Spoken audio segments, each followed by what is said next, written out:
طارق سم. ولدك نايف، ما تخاف عليه من العين؟ لا أخاف. أخاف بس إني متوكل على الله يعني. طيب أنا أمي تتابع سناباتي كل شوي تقول انتبه لا ينحتونك. وش باين أنت موضوع ثاني ما شاء الله تبارك. يوم تروح شوي نايف ما شاء الله. أخي أحس أنت ظالم من بعض عيالك ومدلع إن القوة نايف. والله يا أخي ولا عشان احنا نشوف بس بالإعلام. لا إذا في ظلم فهم مني. يعني أنا اللي أقدر أظهره من أبنائي يكون هو يساعدني على نفسه مثل ما نايف ما شاء الله تبارك الله. يعني طارق وخالد أنا أعطيهم خطة يمشون عليها ما يمشون عليها. من كلامك إن خالد وطارق مو بحريصين على الإعلام مثل نايف. ما أدري وش أجاوبك أحذف. طيب أنا قصدي شوف طارق وخالد أصواتهم جميلة حلو وعندهم ما شاء الله ثقة وكذا، بس ما يجلسون ويسجلون أصواتهم بشكل جميل وينشرون. هذا فيما يخص النشيد. نجي أحيانا القصائد ما يحفظونها، فلما يجون يقدمونها ينسون منها أبيات وكذا تأثر على قبول الناس لها. موضوع طويل. طب أقول لك شيء أبو طارق يا أخي، أنا ما شاء الله تبارك الله معجب وأتمنى كل أب يتعامل مع أبنائه مثلك. والله تشرف. والله ما شاء الله تبارك حظهم قريب لك بالحيل ما شاء الله تبارك الله. والله هي نعمة من الله سبحانه. وأبشرك إنه يعني هذا الموضوع الآن بدأ يترسخ عند الناس، إنه زياد صار مضرب مثل لعلاقة الأب بالبيت. وش تتوقع مستقبل نايف؟ والله يا أبو فيصل نايف ولد نجم وسيستمر إن شاء الله نجم. أنا أعتبره أشهر طفل بالخليج وإن شاء الله أنه يكون أشهر طفل عربي. ولكن أتمنى أنه يكون أشهر طفل عربي ويقدم رسالة سامية تنفع الإسلام والمسلمين والمجتمع، ما يكون أشهر طفل في شيء ما يخدم. إن شاء الله هدفك بنايف بيكون جهة للإعلام المحافظ بإذن الله، واجهة وليس جهة على قولتك. نعيد الله يخلي لك. بس أتمنى أنا كل مقطع تنزله تحت ما شاء الله. كنت بسوي كذا أنا، بس بعض الناس يقول ما شاء الله على إيش، عرفت؟ وش عندك أنت يعني؟ ما أنا اللي مختلف. وش اللي على إيش؟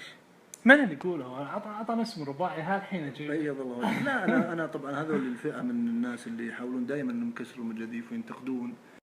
أقول لك في بعض الناس في الحسابات في الانستغرام وغيرهم اللي يعلقون، للأسف الشديد والله أنهم سببوا إحباط الكثير من الناس. أنا الحمد لله ما أنظر للكلام اللي يكتب، لكنها نايف مو موجود.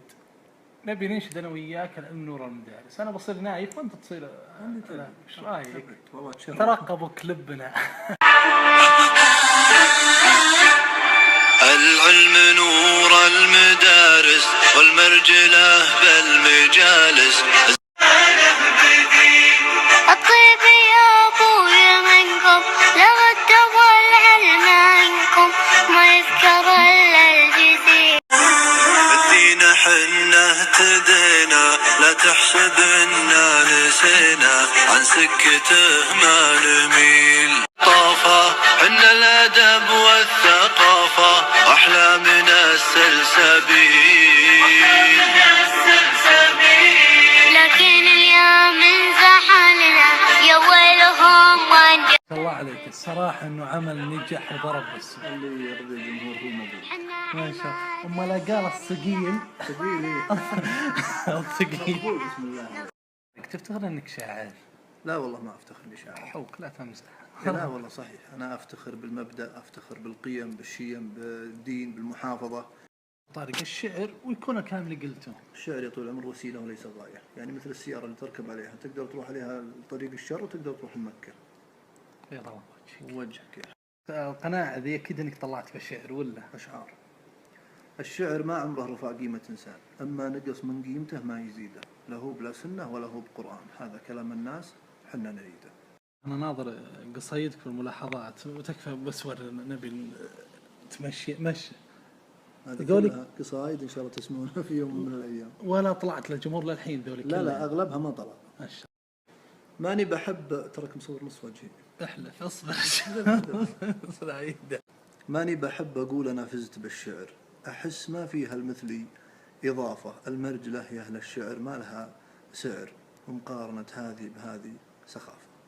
طبعا هذه على طلب أبو فيصل الله يسلمك ولا عندي لكم مجال. يقول قبل الشعر خلك مع الناس رجال، بعدين فكر كيف بتكون شاعر. وإذا على كم بيت تكتب وتنقال حتى العجوز تعرف تكتب مشاعر. طارق معليش أنا عندي ملاحظة بشوف كيف ترى. الله يستر. أحس إنك أهنت العجوز بقصيدك اللي قبل شوي. لا إن شاء الله أي عجوز اللي ما أهنت. ما في عجوز. قلت باخر شيء حتى العجوز ما قلت تكتب فلانة، قصايد. ما قلت فلانة ولا علانة، فهمت؟ إيه بس عميت طيب العجز. أوكي، العجوز تضرب مثل في ضعف العزيمة بس. طبعا هذه على طلب أبو فيصل الله يسلمك من يسمع، بعد ولا عندي لكم قبل مجال. يقول قبل الشعر خلك مع الناس رجال، بعدين فكر كيف بتكون شاعر. وإذا على كم بيت تكتب وتنقال حتى العجوز تعرف تكتب مشاعر.